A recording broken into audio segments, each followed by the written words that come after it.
বন্ধুসকল welcome to my YouTube channel Assamese government job. এই মুহূৰ্তত আপোনালোকৰ এটা ভাল খবৰ আহি পৰিছে। ডিচি অফিচ কৰিমগঞ্জৰ ফালৰ পৰা আপোনালোকৰ 2024 চনত 28টা লেণ্ড ৰেকৰ্ড এছিষ্টেণ্ট আমিন মণ্ডলৰ ভেকেঞ্চি ওলাই আহিছে। ইয়াৰ কাৰণে আপোনালোকৰ ডিচি অফিচ কৰিমগঞ্জৰ ফালৰ পৰা আপোনালোকৰ ভেকেঞ্চিসমূহ মুকলি কৰি দিছে। ইয়াৰ বাবে দেখিব পাৰিছে হে recently announce employment notification for the recruitment various land record assistant position age লিমিটসমূহ আপোনালোকৰ ধুনীয়াকৈ দেখিব পাৰিছে। ইয়াৰ কাৰণে এই ভেকেঞ্চিখিনি আহিছে 11/1/2024 তাৰিখে, মানে জানুৱাৰী মাহৰ 11 তাৰিখে ভেকেঞ্চিখিনি আহিছে আৰু লাষ্ট ডেট দিয়া আছে 29/1/2024, মানে আপোনালোকে জানুৱাৰী মাহৰ 29 তাৰিখলৈকে ভেকেঞ্চিখিনিৰ কাৰণে আপোনালোকে আবেদনসমূহ কৰি থাকিব পাৰে। আৰু the office of the district commissioner DC অফিচৰ পৰা ভেকেঞ্চিখিনি আহিছে 28টা লেণ্ড ৰেকৰ্ড এছিষ্টেণ্ট আমিন আৰু মণ্ডলৰ ভেকেঞ্চি হয়। ইয়াৰ কাৰণে অহতা মাত্ৰ 10 পাছ হয়। ইয়াত আপোনালোকক মই কথাখিনি কৈ দিছোঁ। ইয়াত আপোনালোকে দেখিব পাৰিছে ডিচি অফিচ কৰিমগঞ্জৰ ফালৰ পৰা ভেকেঞ্চিখিনি মুকলি কৰিছে। টোটেল পোষ্ট আছে 28টা আৰু ইয়াৰ কাৰণে আপোনালোকে অফলাইন যোগে আবেদনসমূহ কৰি ল'ব লাগিব। কেটেগৰী আছে আপোনালোকৰ ভেকেঞ্চিখিনি দেখিব পাৰিছে। ইউআৰ কেটেগৰীৰ কাৰণে 11টা আছে, PWDৰ কাৰণে 4টা আছে, ST হিলৰ কাৰণে 1টা আছে, OBC MBC কাৰণে 8টা আছে, এক্স ছাৰ্ভিচমেনৰ বাবে 2টা আছে আৰু SC কাৰণে 2টা আছে। আৰু পে স্কেলসমূহ আপোনালোকে দেখিব পাৰিছে 14,000 পৰা 60,500 টকা আপোনালোকক দিয়া হ'ব বুলি উল্লেখ কৰিছে। লগতে আপোনালোকক গ্ৰেড পে দিয়া হ'ব 6,200 টকা।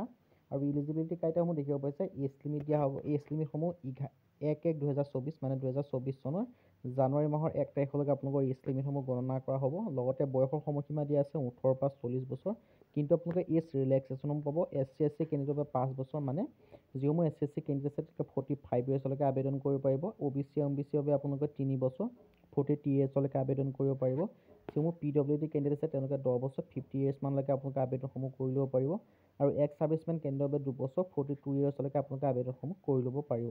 আৰু এডুকেশ্যন কোৱালিফিকেশ্যন বিচাৰিছে মাত্ৰ মেট্ৰিক পাছ, HSLC যদি আপোনালোকে পাছ কৰি থৈছে, মেট্ৰিক পাছ যদি কৰি থৈছে তেতিয়া আবেদন কৰিব পাৰিব। কিন্তু আপোনালোকে এখন এডিশ্যনেল কোৱালিফিকেশ্যন বিচাৰিছে 6 মাহ আপোনালোকৰ এখন ট্ৰেইনিং কৰা চাৰ্টিফিকেট লাগিব বুলি উল্লেখ কৰা হৈছে।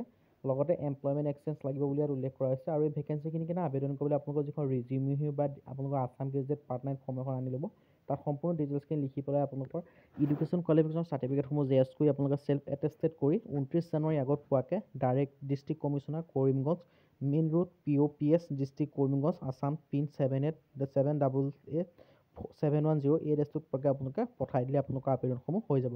আৰু ডিটেইলছ এডভাৰটাইজমেণ্ট বা হেৰিয়ৰ কাৰণে আপোনালোকৰ এপ্লাই, মানে আপোনালোকৰ ইণ্টাৰভিউ ডেটৰ কাৰণে যিটো আপোনালোকৰ কৰিমগঞ্জৰ ডিচি অফিচ আছে, আপোনালোকৰ কৰিমগঞ্জৰ জুডিচিয়াৰী যিটো বুলি আপোনালোকৰ অফিচিয়েল ৱেবছাইট আছে, তাত আপোনালোকে ভিজিট কৰিব পাৰে বা আপোনালোকৰ মেইল যোগেও আপোনালোকক জনাই দিব কেতিয়া ইণ্টাৰভিউসমূহ হ'ব, কেতিয়াৰ পৰা আপোনালোকৰ চাকৰিসমূহ হৈ যাব। আজি ভিডিঅ' ইমানে। যদি ভিডিঅ' ভাল পালে লাইক কৰিব, লগতে চেনেলটো ছাবস্ক্ৰাইব কৰিব কাৰণে ভিডিঅ'সমূহ পাই থাকিব। আজিলৈকে নতুন ভিডিঅ' লগ পাম।